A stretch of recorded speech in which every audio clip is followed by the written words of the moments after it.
Hello everyone, welcome or welcome back to my channel. In this video I will be talking about and showing you how to start your own save file, since I tend to get a lot of questions about my own, what lots I use and all of that.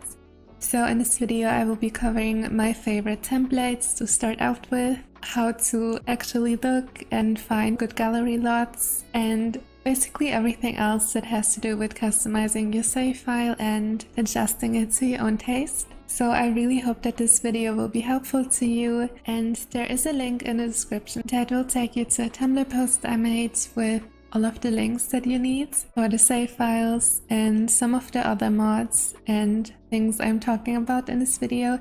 So definitely check that out. I do want to start out with the first and most important step, which is choosing your templates, or I guess your save file. So my personal favorite is the empty save, which is by Seriously Sims. So as the name already kind of gives it away, this basically removes all of the builds and it lets you start out with a complete blank slate, which I love because it's so much easier to keep an overview of your progress with your save file. And I'm very picky and I'm very precise in what I want for my save file. So if you also like that and you just want everything very organized, then I would definitely suggest you go for this one. However, if you would prefer to start out with the save file that already has lots and sims that you can just give makeovers to or renovate or just adjust a few things, then I also have the one by Simlissy and the one by Little Simsy.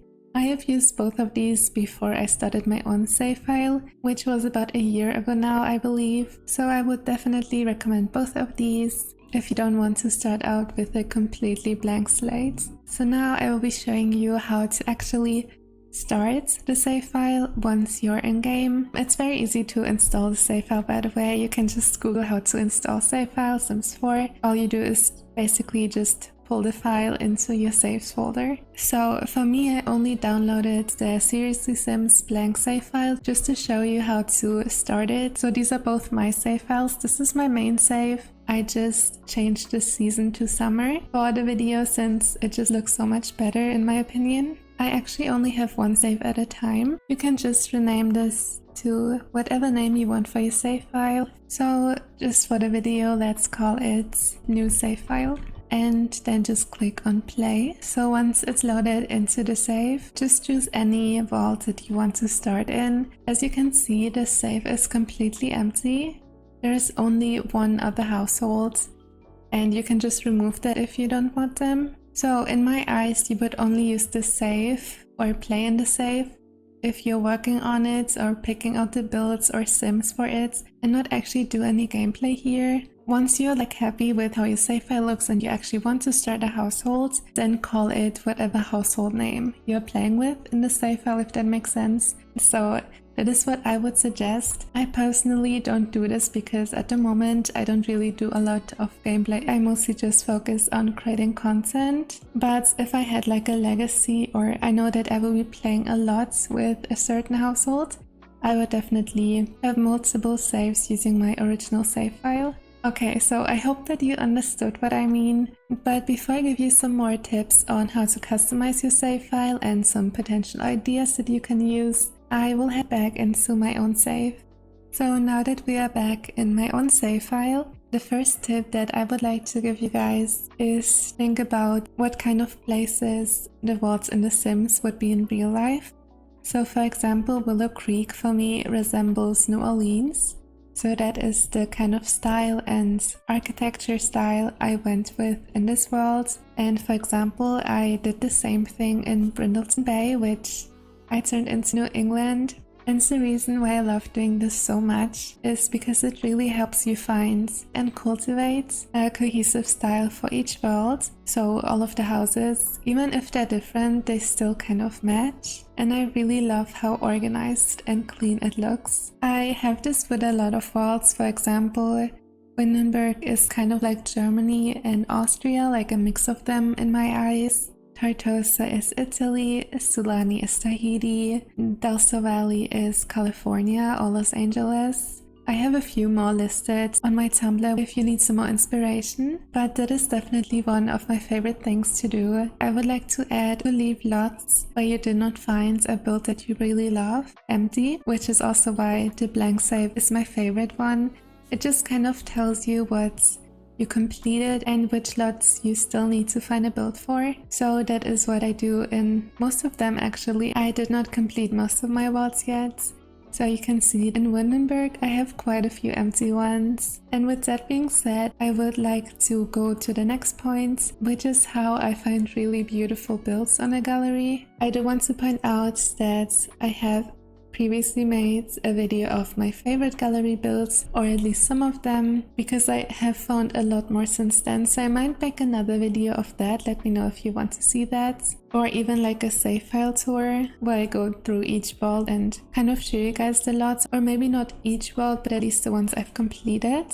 But until then, definitely check out that video on my channel. I also have a complete list of 66 of my favorite gallery creators in my resources, also on my Tumblr. And lastly, I also have a hashtag on my Tumblr where I answer people's questions about which builds I'm using on specific lots. You can definitely have a look at that hashtag, or if there's any that you are interested in and that I did not answer, you can head over to my Tumblr. But I ask of you to please not ask for more than 4 builds at a time. It makes it easier for me, so please keep that in mind.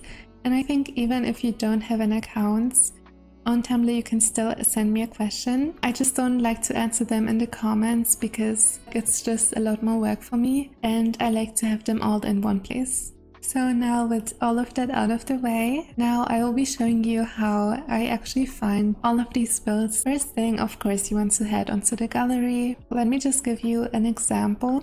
If I'm looking for a build in Willow Creek, there's different kind of approaches you can do. The first one is if you have kind of a real life version of Willow Creek in mind, like I did with New Orleans. What I did is just use the hashtag New Orleans, and I usually like to sort either by popular now or most popular. And you can already see I'm finding so many beautiful builds in the New Orleans style, and I actually have a lot of these already placed. So this is really a great method of finding builds that already have a specific style. So if you don't have any real life version, you just want to find builds for Willow Creek, I would just put the Willow Creek hashtag, and let's say you're looking for a build for this lot, so it's 40 by 30.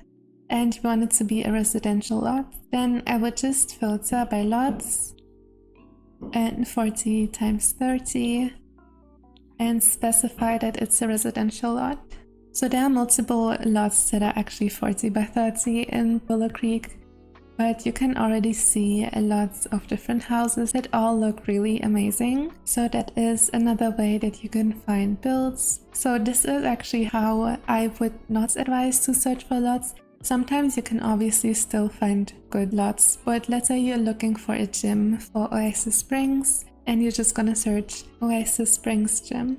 And let's say the lots is 30 times 20 and it's a gym. So while you still will find some really nice builds, because you put the name in the title, it kind of narrows it down, because some people either have a different language, let's say they put the name in French so it won't show up, or they just call it something else, and because you specified a name for it, that lot won't show up now. So what I would do instead is just reset the search bar and then use the hashtag Oasis Springs.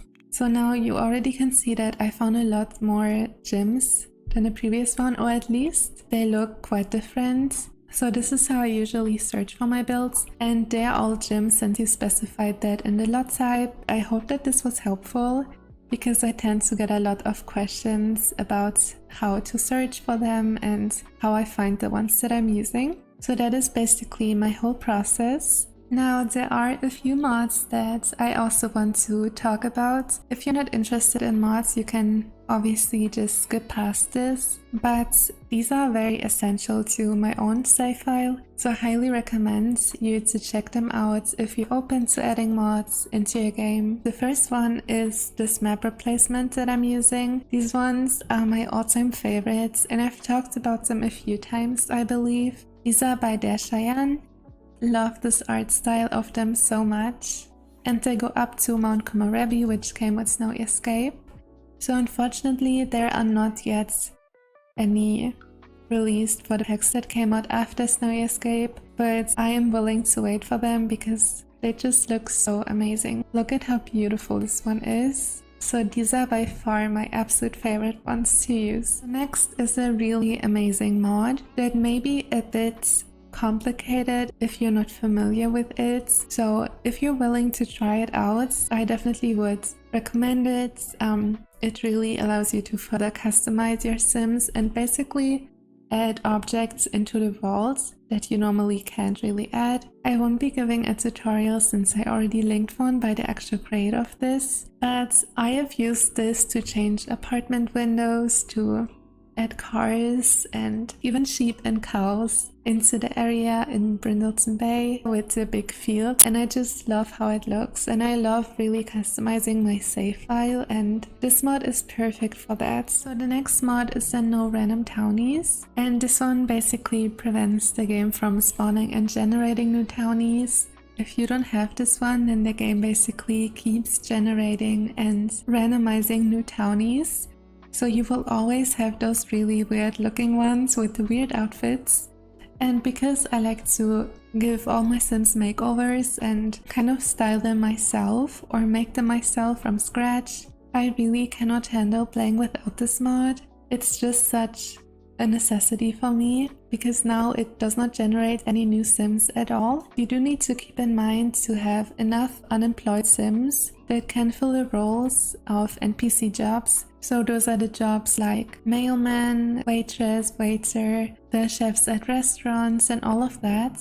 So definitely make sure that you have enough unemployed Sims in your game for that. Otherwise you will not be able to use the lot as intended. And then the last mod is also such a great addition. So this one basically makes it so that Sims that, for example, live in Willow Creek only spawn in Willow Creek unless you invite them somewhere else. So that will basically keep Sims in the residential worlds, which just makes it so much more realistic. There is also a number of settings that you can access by holding shift and clicking on the mailbox of your Sims lot. Click on Sim Spawn Overhaul. So here you can kind of play around with the settings and have a look at them. So for example, this one, prefer local venue Sims. Unenabled Sims who are visiting a venue will preferably be Sims who live in the current world, which is just so much better. It's such an improvement for me. But yes, you can just have a look at all of these settings yourself and decide which ones you want to enable and which ones you don't. But I think that actually includes everything that I wanted to discuss in this video. I really hope that this was helpful for you guys and it will give you some inspiration. Like I already said, all of the links will be on my Tumblr post, which is linked in the description. So if you have any more questions, feel free to comment them. If you're interested in some lots that I'm using, you can ask me that on Tumblr. Please don't put that in the description. But as always, thank you so much for watching. I really appreciate it. I wish you a wonderful day or night. And I will see you in my next video. Bye!